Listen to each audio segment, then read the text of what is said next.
Bueno, bienvenidos a todos, buenas tardes. Este es nuestro workshop impulsado por el Centro de Investigación Looking, que su misión es investigar y promover las soluciones de mercado a los problemas ambientales. Muchas gracias por su tiempo esta tarde. Hoy tenemos a un invitado muy especial, es Jesús Armas, que se conecta directamente de Venezuela.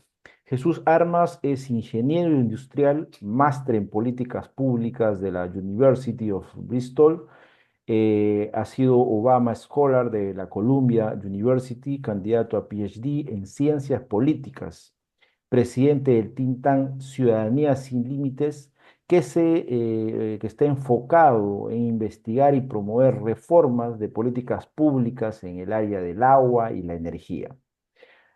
Concejal de Caracas de 2013 a 2018, precandidato a alcalde de Caracas en el 2021 y organizador de la campaña de María Corina Machado en Caracas este año, el 2024. Él tiene un rol muy protagónico, digno de inspirar, un buen ejemplo en la defensa y en la organización de las ideas de la libertad. Por esa razón, es un honor tener a Jesús el día de hoy compartiendo este tiempo, esta tarde con nosotros.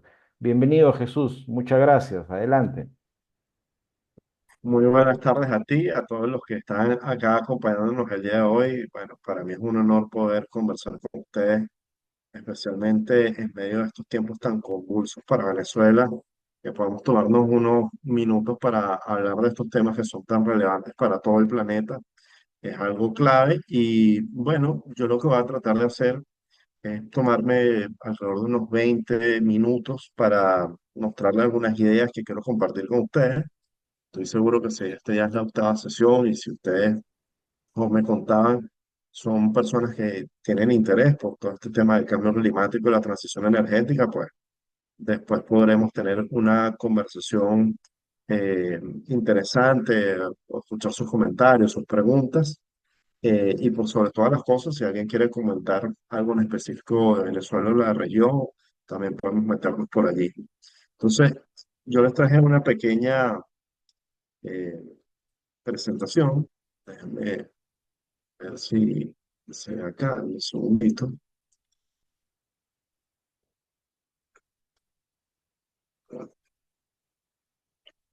Ok, están viendo como... Sí. Sí, se ve perfecto. Ok, perfectísimo. Bueno, entonces fíjense, me pidieron que hablara un poco de innovación y cambio climático, pero también que lo conectara un poco con el tema político. Eh, y la agenda que vamos a tener un poco hoy es hablar de las tendencias globales, eh, un poco en términos generales, después un poco metidos al tema de la energía. Y finalmente les voy a dar algunas pinceladas o algunas ideas acerca de innovaciones tecnológicas claves y su conexión un poco con la política en torno a la mitigación del cambio climático. Eh, y bueno, por supuesto, cómo la globalización ha impactado en las políticas nacionales de muchos países en medio de este contexto, ¿no? Bueno, vamos a arrancar. Estamos en el contexto de la globalización, en medio de esto nos metemos con el cambio climático, ¿no? A ver, ¿cómo llegamos un poco a esta conversación global del cambio climático? Obviamente empezamos con las revoluciones industriales. Las revoluciones industriales, eh, la industrialización del planeta nos fue llevando a que nos metiéramos en este tema de las emisiones de gases de efecto invernadero. Obviamente, eh, transitamos desde la mecanización, la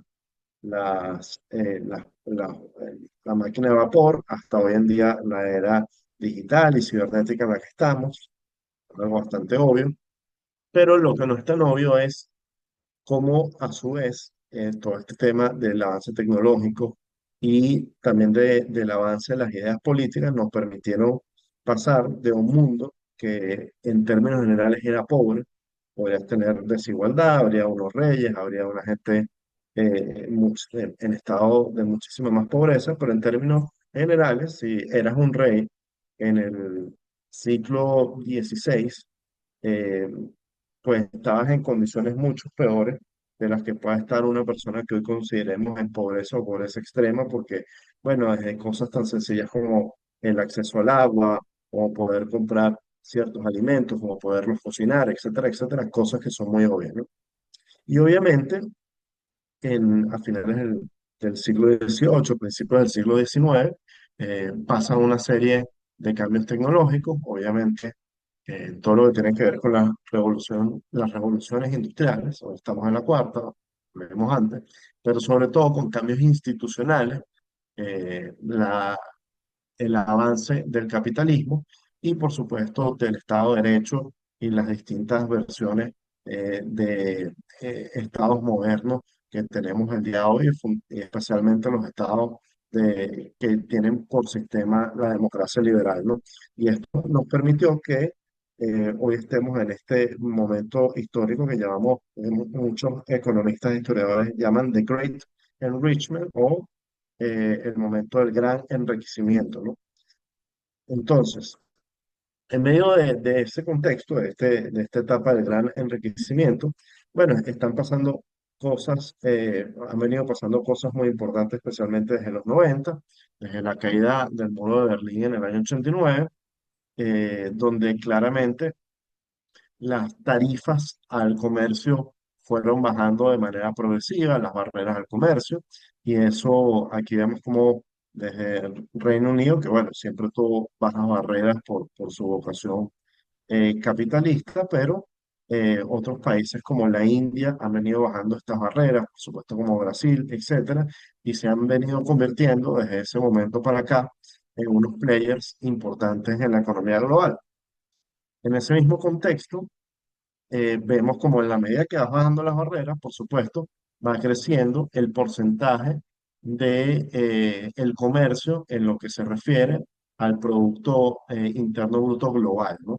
Como por muchísimos siglos eso se mantuvo de manera más o menos estancada, siendo algo muy bajo, como podemos ver en la línea naranja, pero como a partir del capitalismo y de las transformaciones económicas del siglo XIX empieza a aumentar hasta que, bueno, pues las guerras mundiales significaban una disrupción en el comercio global y luego de la Segunda Guerra Mundial retomó el rumbo y por supuesto esto se incrementó de manera importante justo después de la caída del muro de Berlín, interconectando más al mundo y haciendo que cada vez el comercio representara un mayor porcentaje de la economía global. De la misma forma, bueno, aquí podemos ver cómo también esos cambios acelerados que han ocurrido en los últimos años han cambiado la forma como, o los players globales en términos de manufactura. A la izquierda de la gráfica que ven, vemos cómo Estados Unidos hasta más o menos el año 2010, 2011 era el país más importante en términos de manufactura y obviamente ya no lo es desde que China se pudo unir a la Organización Mundial del Comercio y empezó una serie de reformas que lo abrieron al mundo, se ha convertido en la gran fábrica del mundo, ¿no? La gran industria manufacturera del planeta y por ende su economía ha empezado a crecer. Pero no tan solo es el caso de China que ha crecido, sino que ahora vemos muchas economías emergentes, eh, que es la gráfica que tenemos a la derecha, que juegan unos roles muy importantes, ¿no? Como Corea, India, Turquía, Indonesia, Tailandia, vienen creciendo y representando cada vez más porcentaje de la industria manufacturera global, ¿no? Entonces, aquí vemos unas cifras más actuales, como vemos en la lámina anterior, estábamos del 70 al 2010. En esto tenemos los números más actualizados, especialmente de China y de Estados Unidos, para que veamos esta realidad de manera más cercana, como en el año 2009 más o menos se hizo este cambio y China ya representa más del 28% de la manufactura global y Estados Unidos apenas hoy el 16% ya no es el big player, ¿no? Esto es muy importante ahorita que nos vamos a meter en términos de cambio climático, porque obviamente si estos son los dos grandes manufactureros, son los dos grandes consumidores de energía, obviamente, y bueno, todo eso lo vamos a meter ahorita, ¿no?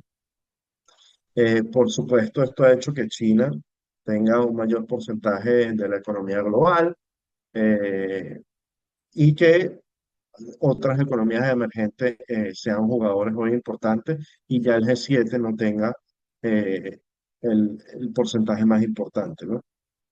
Y eso, bueno, aquí vemos un poco la complejidad en la que está el mundo hoy y cómo está distribuida la riqueza, especialmente el ingreso per cápita, a pesar de lo que les comentaba de China y estas economías emergentes.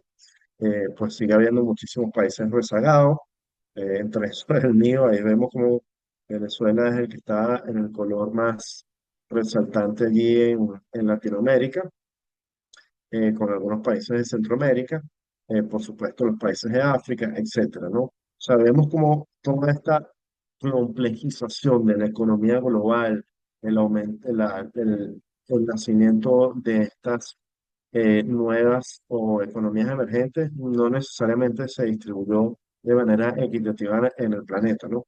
Obviamente, esto por hechos políticos y casualmente quienes se han quedado más rezagados, todos son gobiernos, o casi todos son gobiernos autoritarios, que además tienen unas economías muy cerradas, ¿no? Claramente ahí hay una conexión entre libertad, tanto política como económica, con el desarrollo.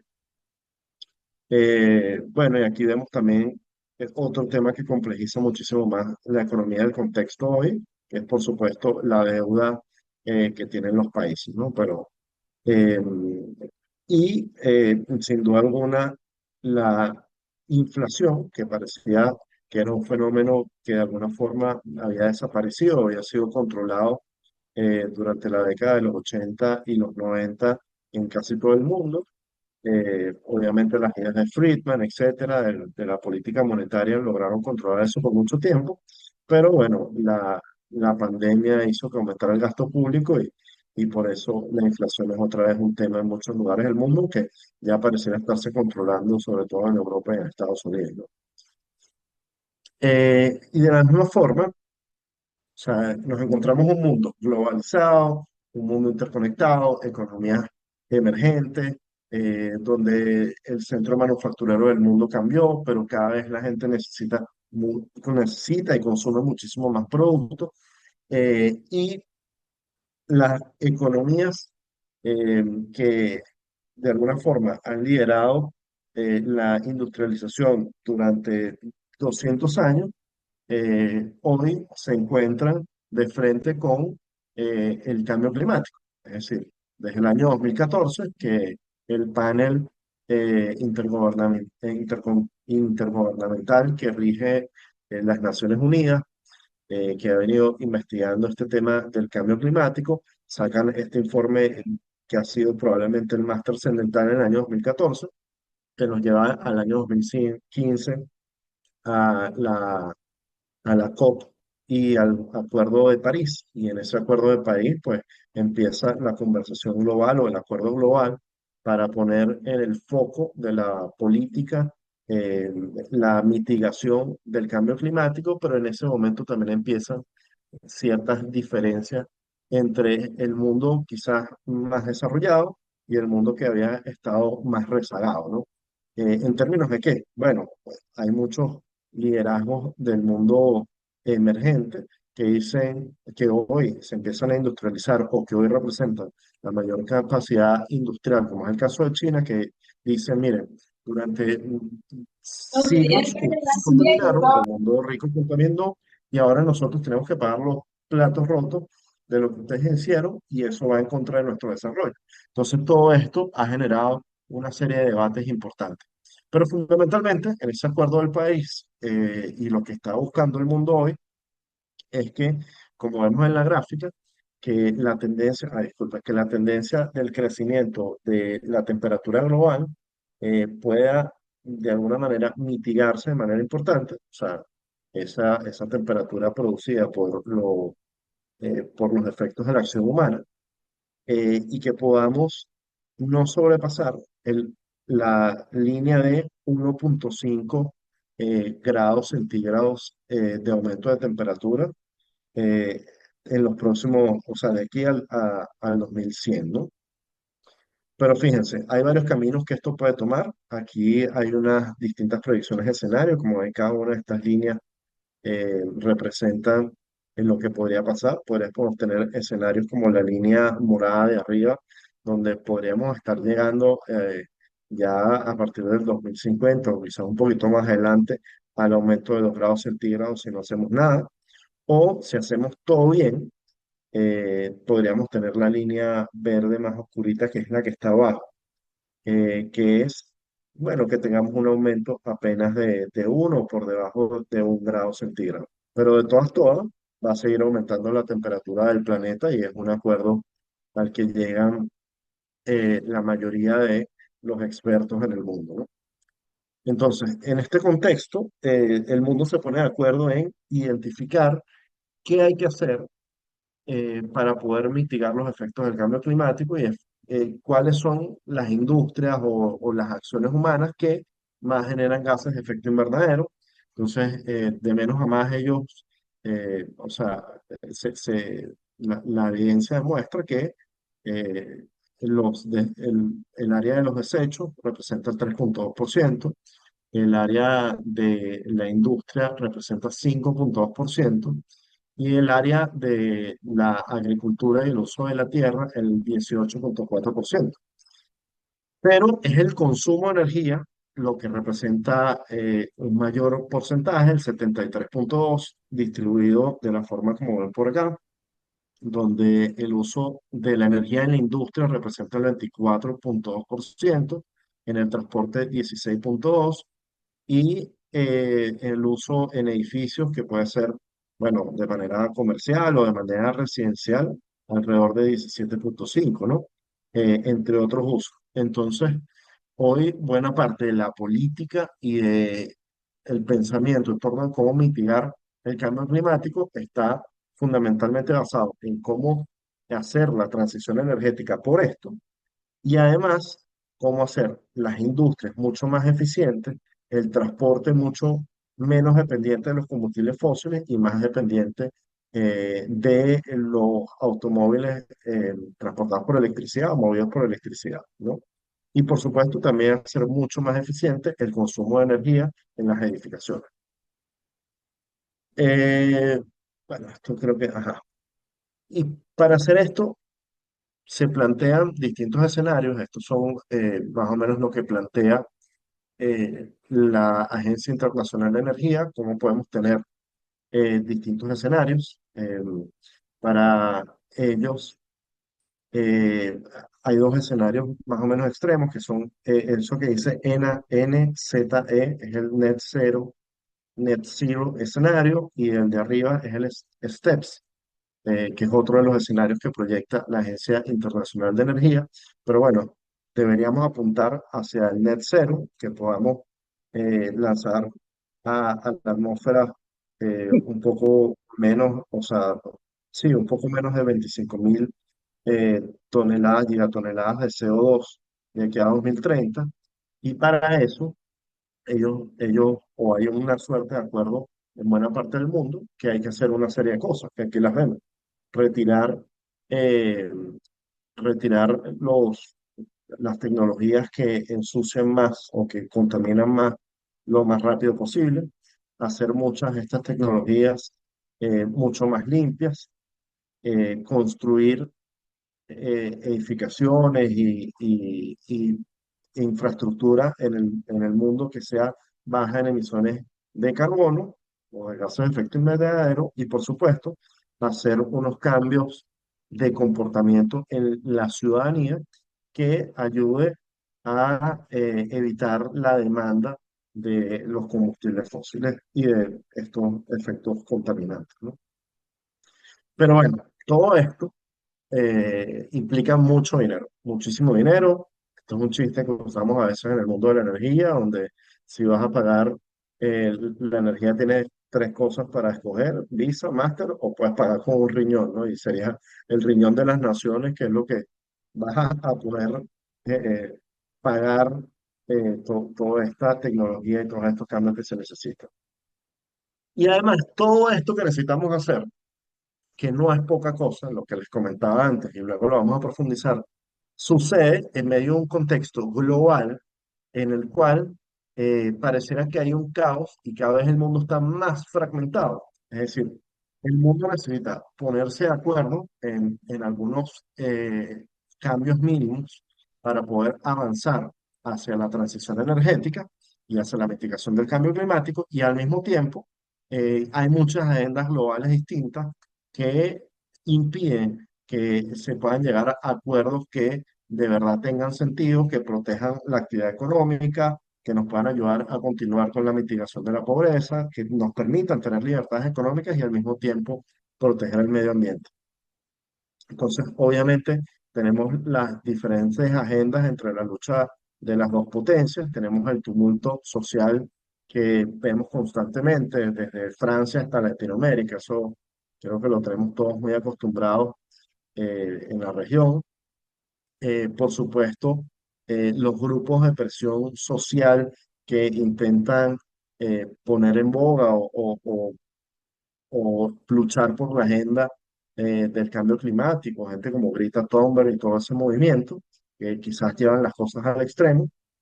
Y por supuesto, las agendas propias de gente como Vladimir Putin o Nicolás Maduro, que para ellos el ambiente, por supuesto, no es una prioridad, pero sin embargo son países que tienen muchísimas emisiones de carbono. Quizás Venezuela es una economía hoy tan pequeña que pareciera no ser relevante. Sin embargo, en términos de emisiones per cápita o por producción de barril de petróleo, Venezuela es el país más contaminante, es el país que tiene las emisiones más intensas por barril. Y por supuesto, Putin le importa un comino el medio ambiente y es el segundo o tercer productor Rusia de petróleo y de gas en el planeta, ¿no? Entonces, estas son cosas muy interesantes, especialmente cuando vemos que en el mundo viene avanzando el autoritarismo y viene retrocediendo las ideas de la libertad. Entonces, todo esto evidentemente tiene un impacto en el medio ambiente. Entonces, bueno, en esta situación, además, se suman otros elementos. Y creo que es importante que analicemos todo lo que está pasando en la energía y que tengamos un esquema común, ¿no? Y es lo que se llama en la literatura el trilema de la energía o el trilema energético. Y se lo pongo en ideas muy sencillas. Por ejemplo, hoy el mundo tiene claramente unos problemas de seguridad energética. Recordemos hace algunos años cuando empezó la guerra, la invasión de Rusia a Ucrania, empezado una profunda inseguridad eh, en Europa acerca de si iban a poder cubrir, por ejemplo, con la demanda del gas por su dependencia con Rusia. Al mismo tiempo, países como, por ejemplo, los nuestros en Latinoamérica, constantemente vemos como hay gente que está rezagada, que está fuera de los mercados y que lamentablemente tiene problemas para el acceso a energías. Y al mismo tiempo, bueno, toda la crisis climática mundial eh, que es de lo que estamos hablando hoy. Es decir, tenemos un mundo donde tenemos 689 millones de personas viviendo en pobreza extrema, 4,1 mil personas, o billions en inglés, pero millares sería en español, de personas viviendo sin protección social, 1,4 billones en español de pérdidas económicas por desastres naturales y muchas de estas conectadas con el cambio climático, 760 millones de personas sin acceso a la electricidad y 2.000 o 2,6 millardos de personas sin acceso a combustibles limpios para cocinar, ¿no? O sea, es una verdadera tragedia avanzar, pensar en una transición energética en medio de este contexto. Bueno, y además todo lo que el cambio climático puede significar, ¿no? O sea, todo lo que puede significar para el medio ambiente y, por supuesto, con daño humano. Pero todo esto además en un contexto de mucha incertidumbre, porque hay mucha data imprecisa, eh, lo cual hace un llamado a la inacción. Esto alimenta el populismo de derechas y de izquierdas. Y mientras tanto, hay una amenaza brutal para el medio ambiente, la biodiversidad y, por supuesto, para la vida humana, ¿no? Entonces, por eso tenemos que analizar todas las políticas y todo lo que vayamos a hacer desde el punto de vista de la energía a través del trilema de la energía, es decir, pensar cómo garantizar la seguridad energética para los ciudadanos, cómo que esto no afecte las finanzas de los países ni de las personas, de los individuos, que al fin y al cabo es lo más importante, y cómo preservar el medio ambiente, ¿no? Este es el gran reto que tenemos hoy, cómo equilibrar estas tres cosas. Entonces, hay varias cosas que hay que pensar hoy en cómo gestionar el trilema energético. Yo pienso en cinco facilitadores o cinco cosas que hay que hacer, que al final se traducen en dos, que ya las vamos a ver ahorita. La primera es sin duda alguna reducir las barreras de la transferencia tecnológica. La segunda es ver cómo se puede avanzar eventualmente hacia un precio mundial del carbono sin que esto afecte de manera importante la economía, ni la producción, ni la industria en el mundo, sino hacer algo de manera muy inteligente. ¿Cómo podemos enviar las señales políticas correctas al mercado para que, sin que haya una intervención del Estado, que haya un fomento inteligente, adecuado, para que haya los incentivos necesarios para lograr el financiamiento de la transición energética? Ahí, bueno, ya antes les había puesto el chiste del riñón porque se necesita muchísimo dinero para avanzar en esto. Cómo poner más énfasis en la demanda, cómo la gente a través de educación puede pensar mejor en cómo debería ser su consumo de energía y de ciertos productos, y cómo priorizar el research and development o la investigación y desarrollo en tecnologías que nos ayuden a avanzar muchísimo en esto. ¿Cómo hacemos que el mercado tenga los suficientes incentivos para que pueda encontrar soluciones que nos ayuden a salir de este problema en el que estamos como humanidad, ¿no? Y yo creo que esto es fundamentalmente con la combinación de dos cosas, al fin y al cabo. Libertad económica que permita al mercado, a las empresas, poder poner los recursos de manera eficiente en lo que hace falta para poder mitigar el cambio climático, para que podamos avanzar en las tecnologías que necesitamos, para que se hagan las inversiones, por ejemplo, en la energía solar, en las renovables, que necesita todo el mundo, y al mismo tiempo, cómo tener una regulación inteligente que genere esos incentivos, que no se meta en la economía, pero que evite que haya, por supuesto, excesos en términos de contaminación, en términos de emisiones de carbono. Entonces, todo esto es una cosa bien compleja y un problema global que es lo que lo hace más complicado. De nada te sirve, por ejemplo, disminuir las emisiones de gases de efecto invernadero en Estados Unidos, pero que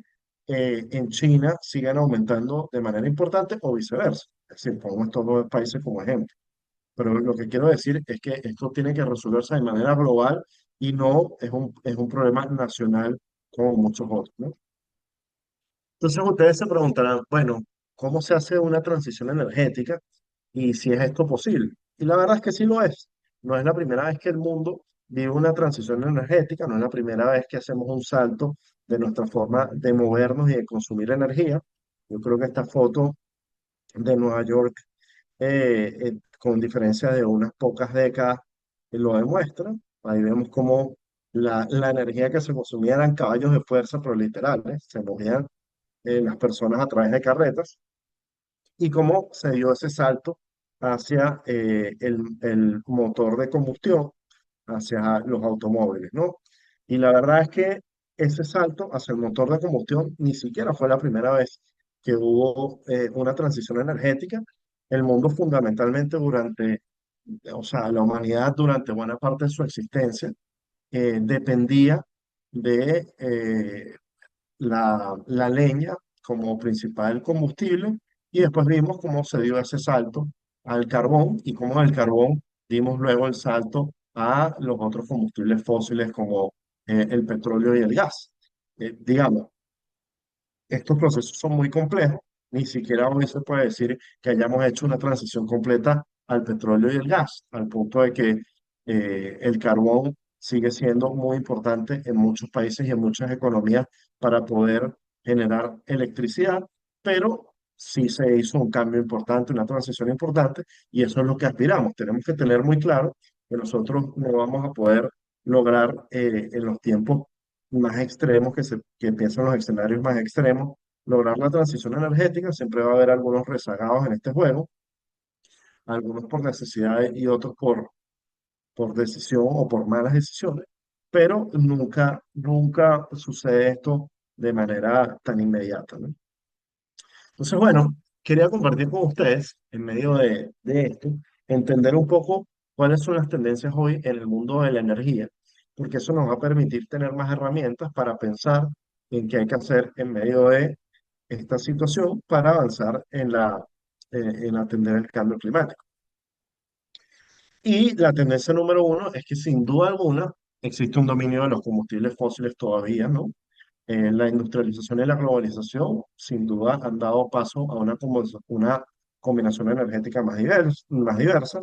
Ahí vemos como todavía hoy el carbón sigue siendo tan utilizado o más utilizado que el gas, y que el petróleo es sin duda alguna el combustible rey, pero poco a poco iremos viendo cómo van a crecer eh, otras fuentes de energía, especialmente yo diría que en los próximos años vamos a ver un crecimiento importante de la solar, ya nos vamos a meter un poco por ahí. Eh, por supuesto, en medio de esto, vemos cómo ha seguido una tendencia ascendente el uso de cada uno de estos combustibles fósiles. Fíjense cómo incluso el carbón crece muy lento, pero sí ha seguido creciendo en los últimos años. Por supuesto, la demanda de petróleo también, sacando el año de la pandemia, que obviamente es una anomalía, e igual y quizás un poco más aceleradamente el consumo del gas natural. Max Flassmill, uno de los mayores expertos en estos temas de energía, dice que para él eh, el gran combustible de la transición es el gas natural, porque es lo que nos va a ayudar a sustituir el carbón en el corto plazo y el gas natural es indiscutiblemente más limpio que el carbón, ¿no? Entonces no es algo descartable y es importante su crecimiento. Entonces, bueno, aquí vemos cómo los combustibles fósiles siguen teniendo una demanda creciente, eh, y va a seguir en aumento en las próximas décadas, ¿no? Se estima que en algún punto estos se van a estancar y luego van a empezar a disminuir, pero por ahora hay una tendencia al crecimiento. Eh, Número dos, la segunda tendencia, probablemente más importante, es el tema de la electrificación. Es decir, cada vez el mundo necesita más electricidad y por distintas razones. Por un lado, porque obviamente hay más países donde la gente va saliendo de la pobreza y en la medida que van saliendo de la pobreza, pues se van incorporando pues a la modernidad, van necesitando más equipos domésticos para sus hogares, etcétera, etcétera. Pero al mismo tiempo vemos que la tecnología cada vez nos hace más dependientes del consumo de electricidad. Es decir, eh, todo esto que tiene que ver con la computación en línea, el trabajo en la nube, eh, el almacenamiento de datos en la nube, o la inteligencia artificial necesitan grandes servidores. Estos grandes servidores necesitan un consumo importantísimo de energía. Y por eso es que vamos a ver un crecimiento cada vez mayor de la electricidad. Y en la medida que se vaya avanzando en la transición y vaya el motor eléctrico vaya sustituyendo al motor de combustible en los automóviles, pues también veremos ese crecimiento, ¿no? Pero si se fijan, aquí hay cosas interesantes en estas gráficas. Lo primero es que sigue liderando de alguna forma hasta el momento Estados Unidos, pero vemos cómo en algún punto se van a quedar rezagados y quien va a liderar el consumo o el crecimiento de la demanda de electricidad en India, del mundo, va a ser indiscutiblemente la India, ¿no? Incluso por encima de China. Porque bueno, obviamente ellos están sacando mucha más gente de la pobreza, ya China sacó a buena parte de su población, ¿no?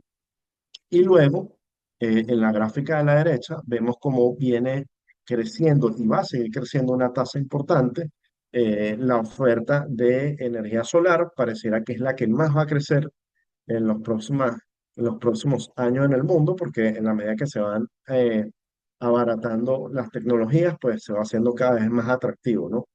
eh, y mucho más seguro, eh, pa- sobre todo psicológicamente, digamos, le da mucho más seguridad a muchas naciones que la energía nuclear, y termina siendo en el largo plazo mucho más barato que el gas, y un tanto más estable o bastante más estable dependiendo de donde estés que el viento, ¿no? Que la energía eólica. Bueno, la tendencia 3 es que el carbón y el gas natural van a seguir jugando un juego importante, un rol importante, pero uno va a ir sustituyendo el otro, lo que les comentaba que el gas natural va a convertirse de alguna forma en el sustituto del carbón. Y aquí vemos cómo China ya, que es el gran consumidor de carbón en el mundo, empieza poco a poco a disminuir su producción y su consumo de carbón. Y eso porque están transitando hacia el gas, pero también porque están transitando hacia el consumo o la producción de energía eléctrica a través del sol, ¿no? De la celda fotovoltaica. Luego, hay un fuerte crecimiento de la oferta relativa y absoluta del gas natural, eso lo hemos visto, o sea, cada vez, por ejemplo, Europa depende más del gas natural para el calentamiento, para eh, la calefacción, y bueno, vemos cómo cada vez más se utiliza el gas natural para la generación, power generation, que es la generación de electricidad. Bueno, número 4, crecimiento de las renovables. Bueno, aquí estamos viendo cómo, ahí pueden ver claramente que la renovable que más está creciendo es sin duda alguna la solar. Eh, el, el- la eólica que venía en algún momento creciendo casi a la par que la solar se quedó muy rezagada. Eh, Claramente la tecnología de la eólica puede ser un tanto más cara, puede ser mucho más incómoda para las poblaciones alrededor, tiene algunos efectos en las aves y en la naturaleza que esté alrededor, y además es muy inestable, o sea, el viento puede soplar o no, y al mismo tiempo no todos los lugares tienen posibilidades del viento, en todos lados hay algo de sol, o en casi todos lados hay algo de sol. Por supuesto, hay países que están en el cuadrante de muchísima capacidad eventualmente para la producción de solar. Hay otros que no, pero igual la solar sigue siendo una alternativa interesante. Aquí podemos ver un poco cómo se estima que va a ser el crecimiento. Sin duda alguna, la primera, que son las barras azules, es cómo se estima que va a ser el crecimiento de la solar y cómo ha venido siendo. Ahí, bueno, esto es del año 23, sí, del año 23. Es decir, que los datos del 20 al 23 son los datos reales y del 24, 25, 26 son proyecciones. Pero bueno, ahí vemos como la gran ganadora hoy es la solar, ¿no? Número 5, la tendencia de que China e India lideran la demanda global, y la van a seguir dominando. Son los dos países con la mayor población del planeta. La industria en la India sigue creciendo. En China quizás no a la misma tasa, por supuesto, que antes, pero sigue siendo el gran player de la industria global, de la manufactura global. Entonces aquí es donde hay que tener mucho ojo y pensar que, por ejemplo, la India puede ser el gran mercado en los próximos años para los productores de gas y de petróleo. Bueno, claramente aquí se ve como China en principio de los 2000 era un productor y hasta exportador de cosas como de productos como el carbón, energías como el carbón, que es esta línea amarilla, pero como poco a poco ha ido creciendo eh, su necesidad de energía y por ende, hoy China depende mucho del gas, del petróleo importado e incluso del carbón. Y eso es un tema muy importante para Xi Jinping y para China porque ellos están, sin duda alguna, queriendo ser cada vez más independientes, o sea, comprarle petróleo a Estados Unidos o a un aliado incómodo como siempre lo es Rusia, o depender de un país como Venezuela cuya industria hoy está totalmente estancada y que está muy lejos, o depender del Medio Oriente, como sabemos la estabilidad política que hay allí. pues para China no es un negocio, no es algo que les dé tranquilidad, y por eso es que China hoy es el big player en términos de renovables, especialmente de solar, ¿no? O sea, el país que más ha aumentado su capacidad de generación de electricidad por solar es China. La tendencia número 6, que el petróleo está lejos de morir. Hemos visto cómo, eh, a ver, si ustedes ven la línea verde, vemos cómo Estados Unidos, desde el año 2014 más o menos, se convirtió otra vez en el gran productor de petróleo global. Y esto fue porque en ese año empezó la producción masiva o la extracción de petróleo de esquisto o shale oil, y hoy Estados Unidos es el principal productor de petróleo del mundo, ahí seguido por Arabia Saudita y Rusia. Entonces, pareciera que el petróleo va a seguir siendo por algunos años o algunas décadas, eh, sin ningún tipo de duda, el principal, la principal fuente de energía del mundo, ¿no? Y que los principales jugadores, ya, en términos de países, son estos: Estados Unidos, Rusia, Canadá, Irak, pero luego, bueno, y China, que a pesar que no tiene petróleo, las petroleras chinas tienen presencia en muchísimos lugares. Pero sin duda alguna, los principales jugadores siguen siendo las majors, que son las grandes empresas privadas, Exxon, Chevron, Shell, etcétera, seguido por las chinas, luego por la rusa, y por supuesto también las del Medio Oriente, que son las de la barra verde más claro, como Aramco, que Aramco probablemente es la compañía petrolera más importante del planeta, ¿no? Sobre todo por el efecto que puede tener Arabia Saudita a la hora de influir en los precios y en la oferta global. Y la tendencia 7 es el cambio de la geopolítica que va a venir a raíz de eh, el cambio climático. Es decir, si nosotros vamos a la transición energética, vamos a depender cada vez menos de los combustibles fósiles, es decir, que países como Estados Unidos, como Rusia, van a tener cada vez menos poder político, incluso países productores más pequeños como mi país, como Venezuela, van a tener cada vez menos poder político e influencia global a través del petróleo, y que los países que puedan dominar o que puedan tener materiales, minerales como estos, que son los minerales críticos totalmente necesarios para la transición energética, y los que dominen dos cosas: la cadena de suministro y por supuesto los productos finales conectados a estos minerales críticos, especialmente la producción de baterías, van a ser los grandes jugadores geopolíticos del mundo. China, por ejemplo, lo ha entendido bien y vemos cómo sus operaciones en África, cómo ha intentado algunas cosas en el Triángulo del Litio de Latinoamérica, cómo tiene tanta influencia, cómo ha intentado tener influencia en Australia, que es otro de los grandes países mineros.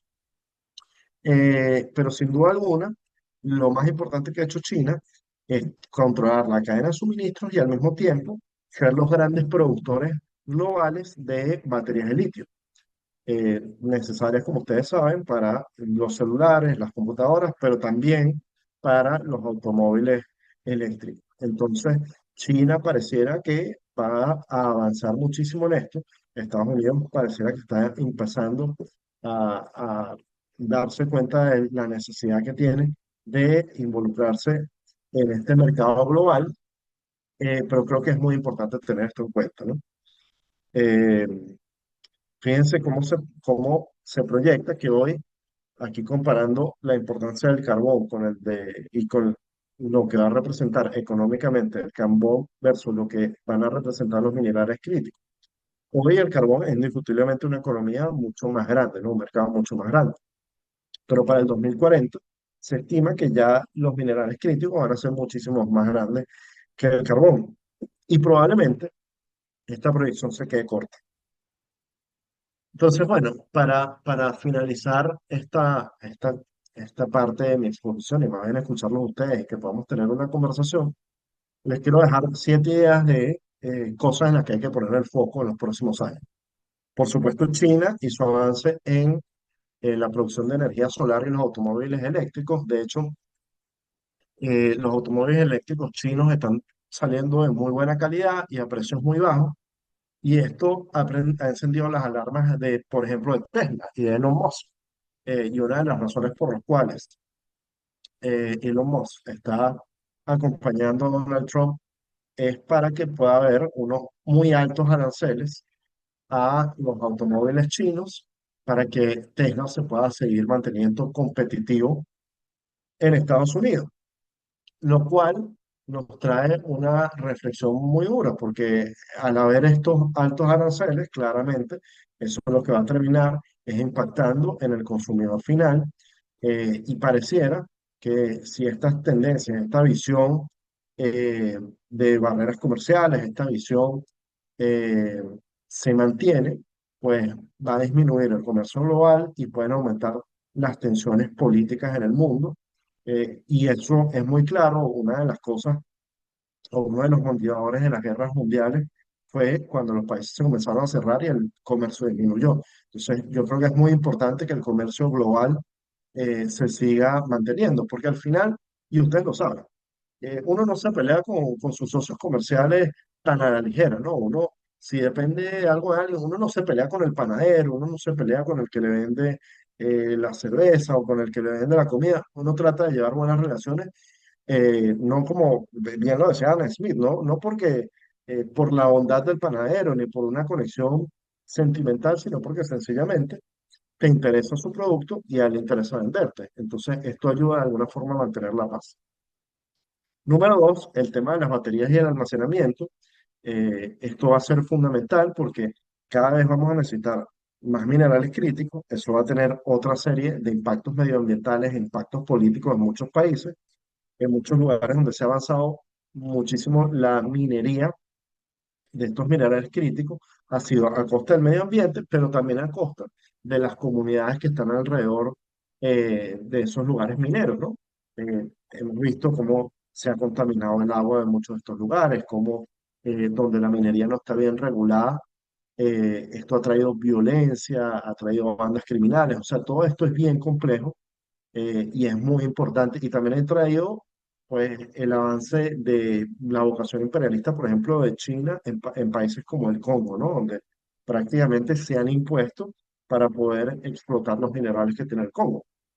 Pero también hay que ver en esto de las baterías de almacenamiento la importancia que va a tomar el desarrollo tecnológico, porque nosotros vamos a necesitar de esto en el mundo para poder almacenar energía, sobre todo a grandes cantidades. O sea, ¿cómo se almacena hoy energía para una gran ciudad para evitar la intermitencia? O sea, el grave problema de las renovables, especialmente de la eólica y de la solar, es que ¿qué haces cuando no hay sol?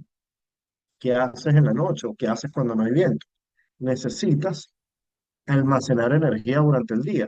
Y hoy no hay una tecnología que haga lo suficientemente eficiente ese almacenamiento, pero hay mucha inversión en esto. Por ejemplo, la Breakthrough Energy, que es esta empresa de Bill Gates, está haciendo unas inversiones importantes, al igual que muchas empresas chinas. Entonces, esto es un mercado en el que hay que poner mucho el ojo. El hidrógeno verde como oportunidad de muchos países de Latam. O sea, para que se desarrolle el hidrógeno, o sea, se puede crear hidrógeno de dos formas, ¿no? A través del gas, de la combustión, etcétera, pero también a través de un proceso que se llama electrólisis, que es utilizar electricidad sobre agua y eso produce hidrógeno. Y eso es lo que se le llama hidrógeno verde o hidrógeno azul, dependiendo de cómo sea la fuente de electricidad. Si nosotros en Latinoamérica, especialmente en los países que tienen ríos, agua dulce, con altos caudales, como Colombia, Brasil, Venezuela, etcétera, podemos utilizar o podemos desarrollar una industria importante de producción de electricidad a través de redes fotovoltaicas, de solar, pues, y eso lo podemos poner cerca de nuestras fuentes de agua, podríamos convertirnos en unos productores importantes de hidrógeno verde y el hidrógeno verde eventualmente va a sustituir al gas y puede ser lo que se empiece a usar en muchos países para calefacción, en otros países, en muchos países para producción de electricidad, etcétera. Entonces, eso es un mercado muy importante que podrían aprovechar los privados en entornos donde haya Estado de Derecho y libertades, ¿no? Eh, Por supuesto, todo este tema del cambio climático ha traído una vocación populista de lado y lado, desde el lado de la extrema derecha, aquellos negacionistas del cambio climático, aquellos que creen que no hay que hacer absolutamente nada, que el cambio climático es un mito y niegan la ciencia, pero también desde la izquierda, donde utilizan el cambio climático para manipular.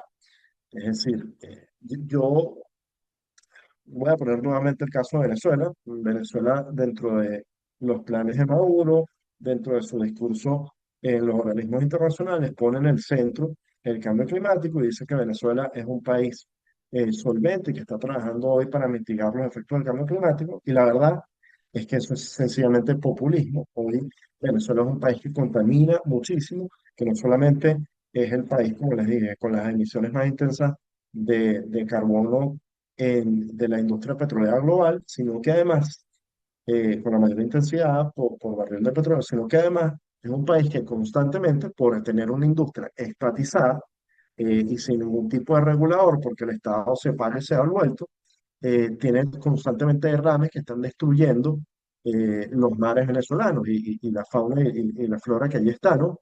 Entonces, esto es clave, cómo desenmascarar esos populismos y ponerles un freno, ¿no? Poder tener poblaciones lo suficientemente informadas que no se dejen manipular por este tipo de populistas.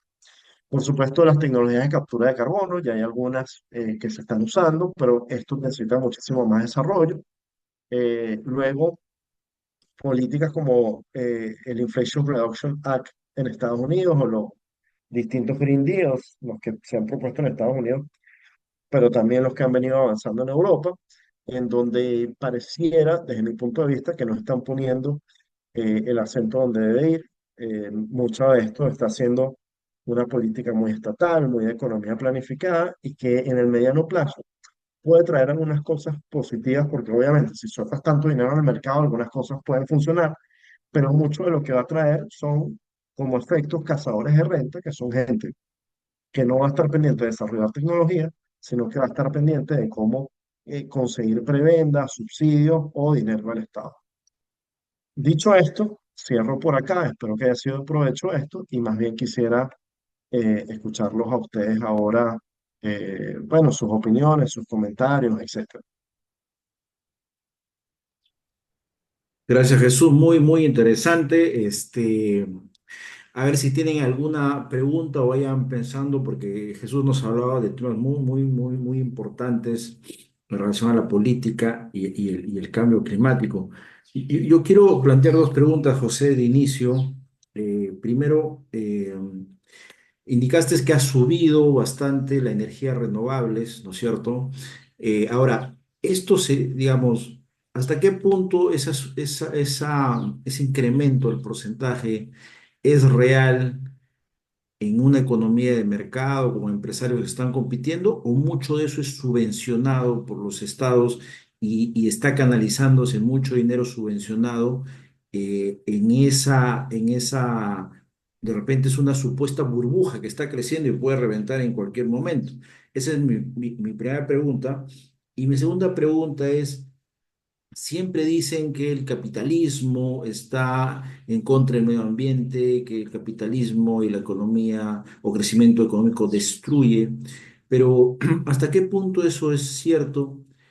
Entendiendo que en países socialistas más bien no se puede innovar o, digamos, proteger el medio ambiente. ¿Es verdad eso que en un país capitalista no se puede proteger el medio ambiente?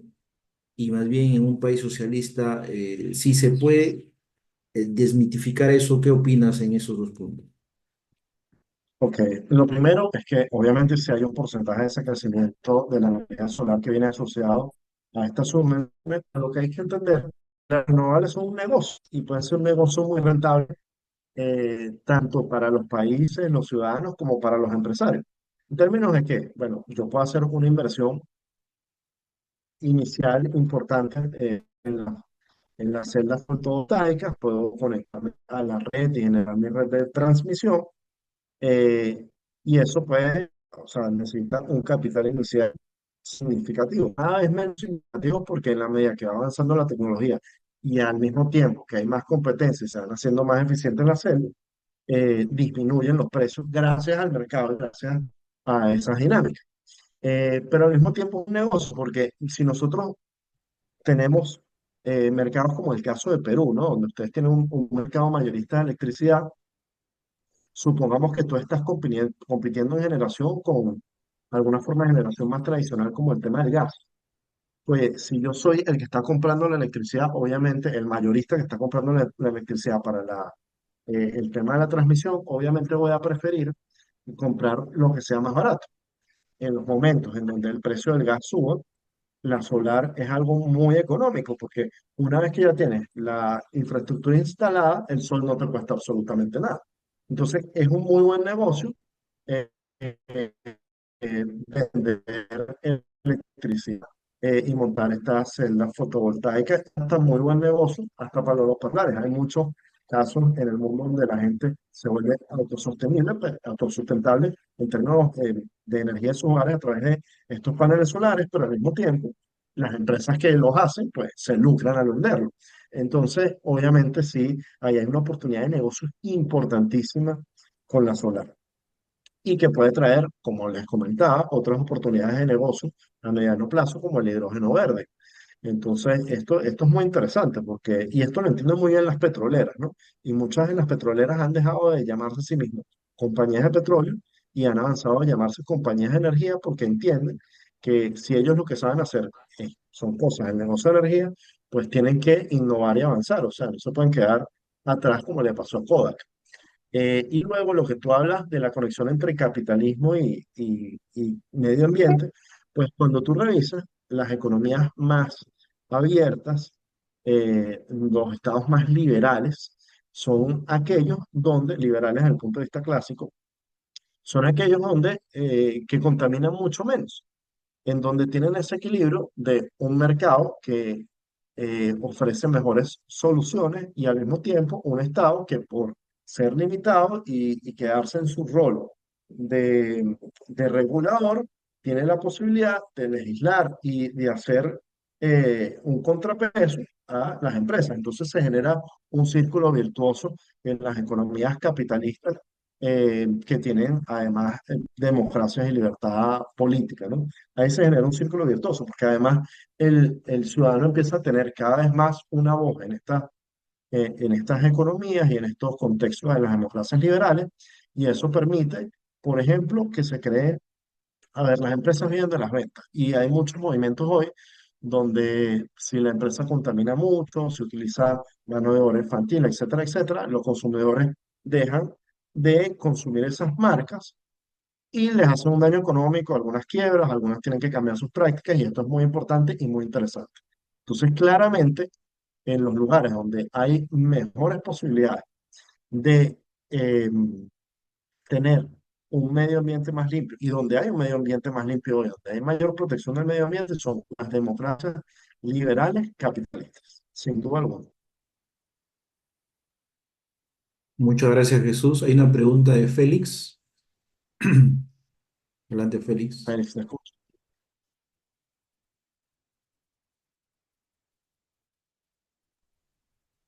Félix, tu audio creo está apagado.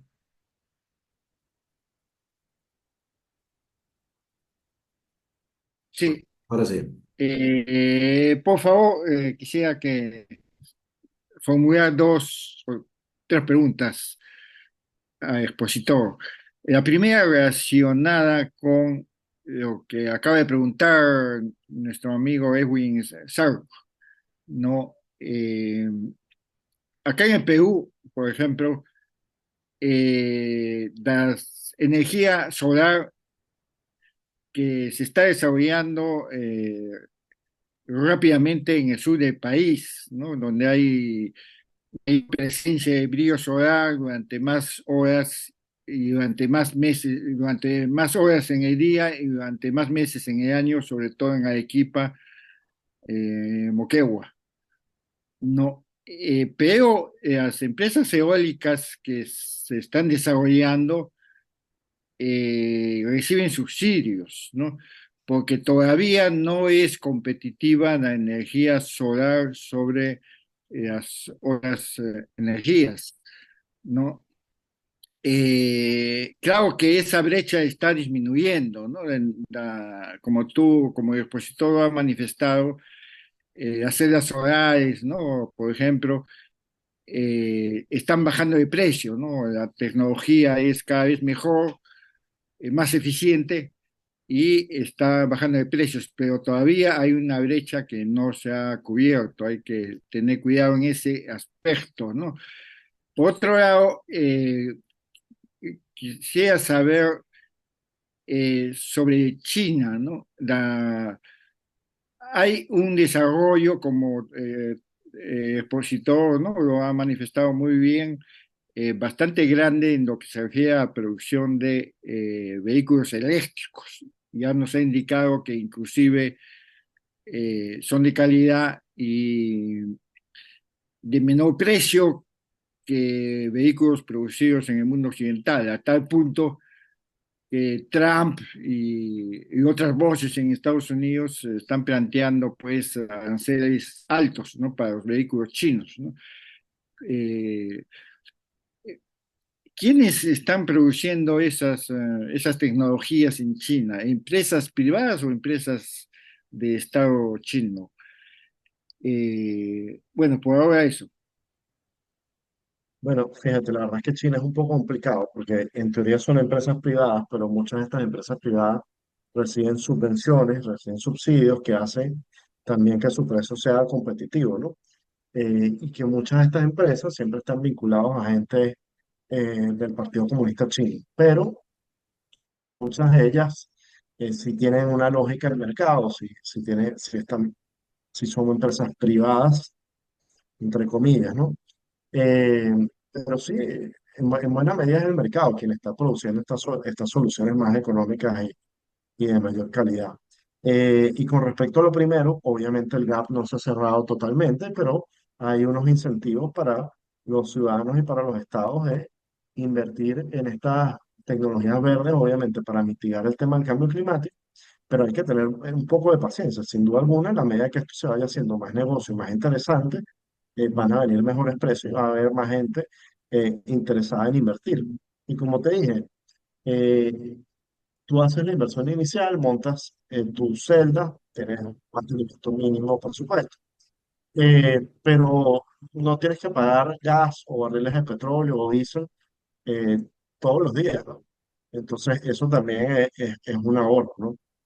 Y te ayuda a cerrar ese gap al cual te refieres. El problema hoy, fundamentalmente, que hace que no sea del todo popular o que el crecimiento no sea mayor, es el tema de la intermitencia, lo que te contaba de que a pesar de que hoy tengas, hoy tengas producción de energía solar, igual vas a necesitar algún tipo de redundancia y por lo general es por la producción de electricidad por medio de gas, suele ser lo más eficiente, ¿no? Entonces, mientras no resolvamos el problema del almacenamiento, vamos a seguir atados a los combustibles fósiles y vamos a necesitar estas matrices mixtas, ¿no? Ya, otra pregunta, por favor. Eh, yo estaba analizando este tema ya desde hace un tiempo atrás y me encuentro con un problema que lo planteo, que es la cuestión de consumismo, ¿no? La huella de carbono de los grandes países desarrollados per cápita es mucho mayor que los otros países, ¿no?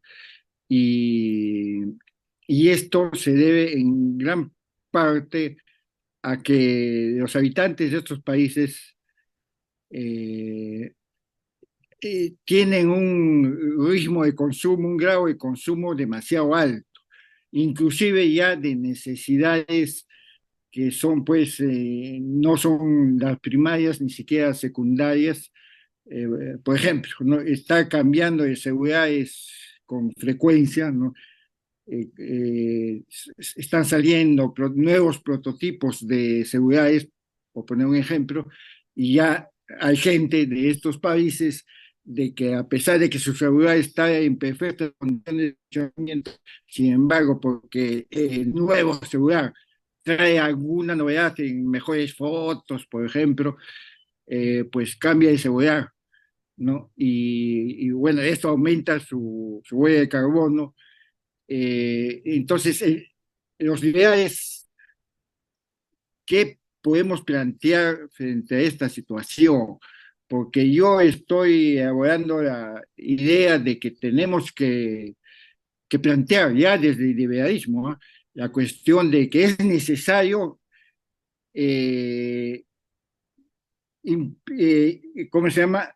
Impulsar valores, ¿no?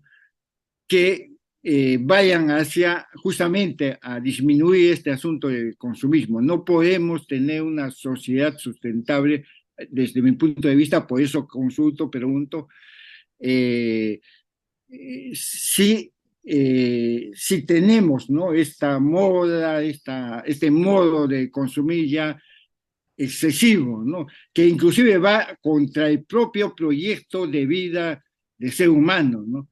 Porque el ser humano no vive pues para consumir, ¿no? Eso va en contra inclusive de nuestro propio proyecto de vida, que es uno de los aspectos fundamentales de los liberales, ¿no? El respeto a al proyecto de vida, pero obviamente un proyecto de vida que dignifica al ser humano, ¿no?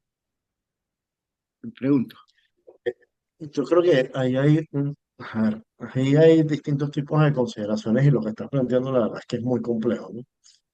Porque lo que estás planteando tiene que ver un poco con, por supuesto, con los modelos de consumo, con temas económicos, pero luego también tienes una intersección ahí con, con La ética. filosofía y con las preferencias particulares de las personas, y eso es algo muy complejo. A ver, yo lo que creo es que la gente debe ser libre de consumir, de comprar lo que quiera, pero que nosotros podemos, a través de la educación, y no es de la educación pública, sino estoy hablando de crear conciencia en espacios como este, nosotros podremos crear cambios de comportamiento. Es decir, hay muchos movimientos en el primer mundo, por ejemplo, que te dice, hay uno que se llama shop local, o sea, compra local, que trates de comprar cosas que sean producidas cercanas a tu comunidad, a tu estado, de tal manera que la huella de carbono que se produzca en el transporte o en la distribución de esos productos sea menor. O, por ejemplo, que la gente poco a poco vaya caminando mucho más o utilizando más la bicicleta y de esa manera no tan solo eso tiene un impacto positivo en la salud de las personas, sino, por supuesto, en el medio ambiente. Eh, entonces yo creo que esas pequeñas cosas pareciera que no, pero importan y tienen un impacto, ¿no? Creo que eso a través de educación podemos tener algunos cambios importantes, no suficientes, pero importantes.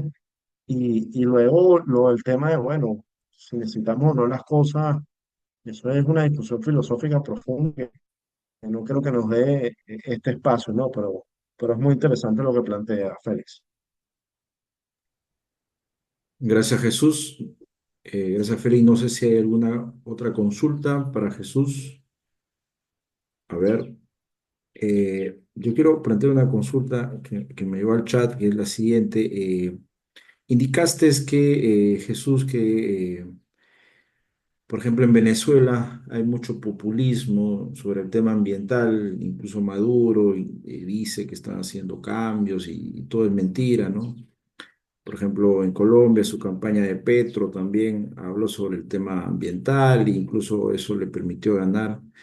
Tú que tienes experiencia en las campañas políticas, en el tema político, ¿por qué pega este discurso en la población cuando a veces detrás del tema ambiental, digamos, están dando mentiras o están, digamos, dando datos falsos? Pero ¿por qué pega tanto este tema eh, en la población? ¿Y qué se puede hacer para en verdad mostrar, digamos, la realidad o soluciones más de mercado en temas ambientales? Bueno, yo creo que ahí hay dos cosas, ¿no?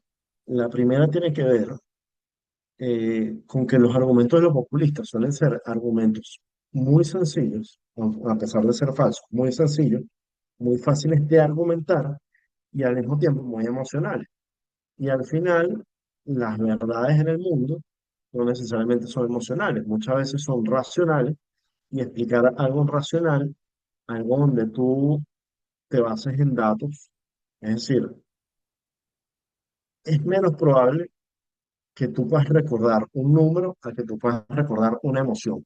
Entonces, cuando llega uno de estos populistas de izquierda y te dicen, no, es que es culpa de los empresarios, ellos contaminan, ellos son los que sueltan emisiones de carbono, eso es una sobresimplificación.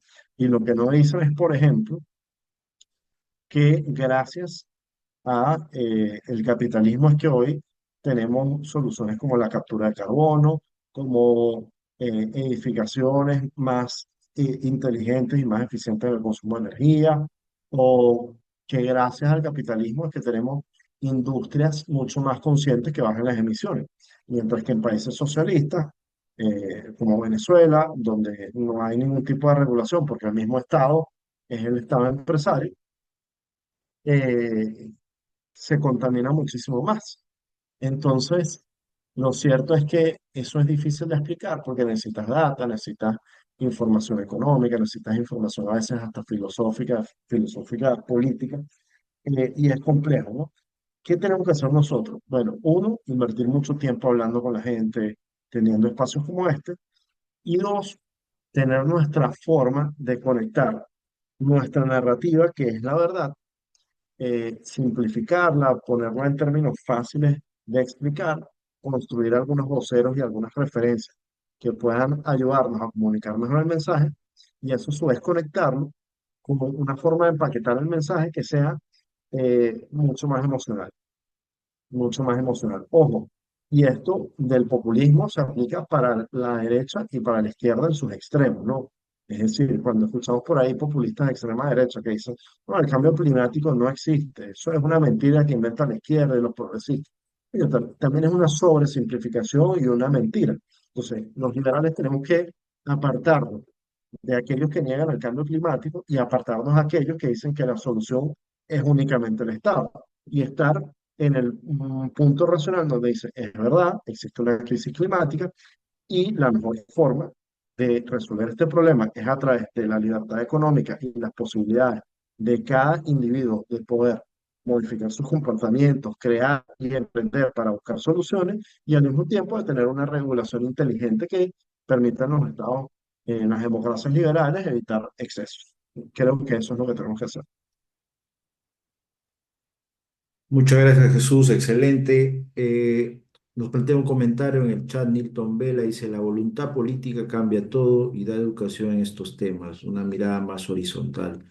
¿Qué Así es. opinión te da ese comentario, Jesús? Bueno, yo creo que Nilton y yo estamos totalmente alineados que la educación es lo fundamental, que la gente esté informada, que esté enterada de los argumentos que estamos planteando hoy los liberales, que obviamente tenemos el ambiente como parte de nuestras prioridades y que estoy seguro que necesitamos más espacios como estos, ¿no? O sea, totalmente de acuerdo contigo. Muy bien, Jesús. Creo que ya no tenemos más preguntas. Bueno, quiero agradecer tu tiempo, Jesús, que hayas destinado este sábado para poder compartir tus conocimientos, tu experiencia. Nos ayuda mucho a nosotros establecer estas plataformas de discusión, de intercambio de ideas. Acá hay muchos estudiantes, profesionales, algunos empresarios. Y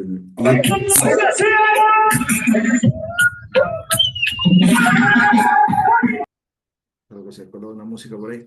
Bueno, entonces, les sirve mucho esta información para sus propios.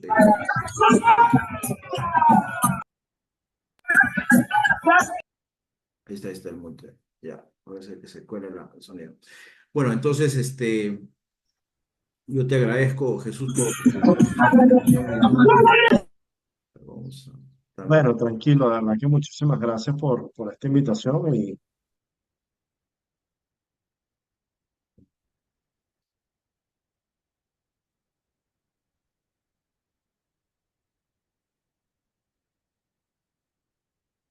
Parece que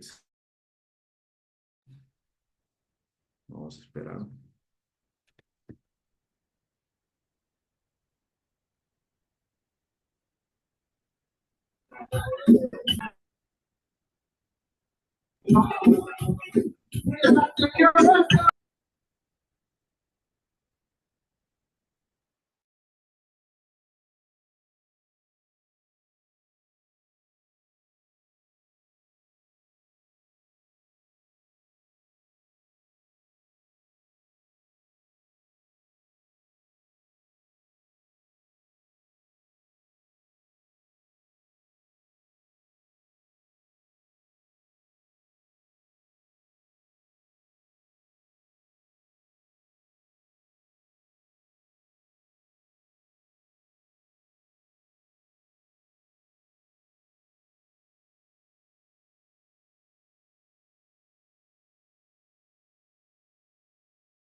Bueno, mientras vuelve Jesús, parece que se le apagó.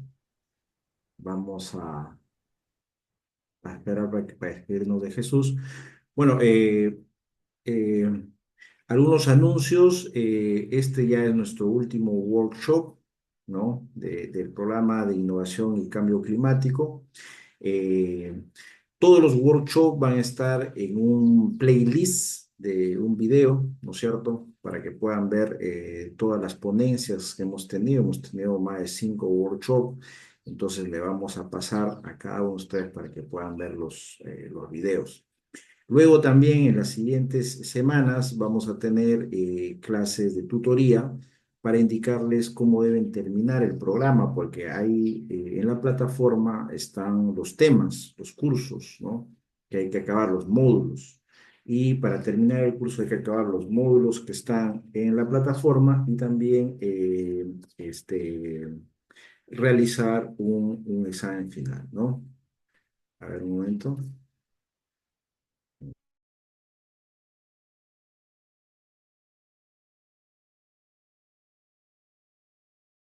Sí, al parecer fue la línea de Jesús. Me dice que él transmite su agradecimiento, gracias a todos por su participación. Le voy a transmitir a Jesús, parece que algo pasó con su línea. Eh, y igual su video a los que no han podido participar o los que llegaron un poco a media exposición, entonces van a poder ver toda la exposición, las preguntas que realizó Jesús, ¿no? Entonces con esto estaríamos terminando el workshop. Yo ya le transmito el agradecimiento a Jesús y de su parte él también se despide y les transmite su agradecimiento a todos. Muchas gracias y estamos coordinando. Que tengan un excelente fin de semana. Muchas gracias, Arco. Muchas Gracias, Félix. gracias, Gracias a todos. Jesús. Armas.